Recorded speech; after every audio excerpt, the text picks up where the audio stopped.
This is the face of the devil. This is Ronald Joseph DeFeo Jr. Born September 26, 1951. Was an American mass murderer who was tried and convicted for the 1974 killings of his father, mother, 2 brothers and 2 sisters in Amityville, New York. He was found guilty of 6 counts of second-degree murder and was sentenced to 25 years to life. DeFeo died in prison on March 12, 2021. This is the story of the Amityville Horror. In this back then gloomy-looking property, this man committed an absolute horrible, disgusting crime. Saying he was purged on by the devil and he was possessed by Satan himself, this man committed mass murder of the whole of his family. Around 6:30 p.m. on November 13, 1974, DeFeo, who was then 23, entered into Henry's bar in Amityville, Long Island, New York, and declared, "You've got to help me. I think my mother and father are shot."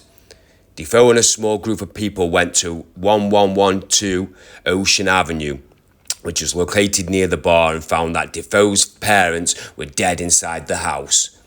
One of DeFeo's friends, Joe Uswit, made an emergency call to the Amityville Police Department.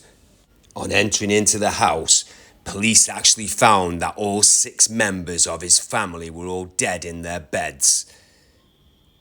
The victims were Ronald Jr.'s parents, Ronald DeFeo Sr., 43, Louise DeFeo, 43, and his 4 siblings, Dawn, 18, Ellison, 13, and Mark, 12, and John, 9. All the victims had been shot with a .35 caliber lever-action Marlin 336C rifle around 3 a.m. that day. The children had been killed by a single shot. Evil. It's the personification of evil. Lorraine Warren told CNN in 2005 when she was asked what it was like to go into the so-called Amityville Horror House back in 1976. Lorraine and her husband Ed Warren founded the New England Society for Psychic Research in 1952 and started a paranormal investigations operation, continued for more than 50 years and spanned across the globe. Several of those cases went on to spawn horror movies such as The Conjuring, Annabelle and the Amityville Horror, all of these which were based on true stories and events. Ed and Lorraine said they constantly seen the apparition of the young boy, who they believed was John. The Warrens were invited to the house after 28 days of terror.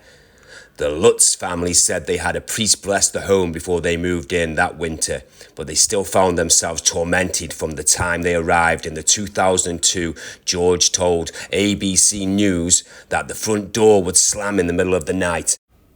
The father of these children was forced and held to bed and forced to listen while his children's bed was slamming up and down off the floor.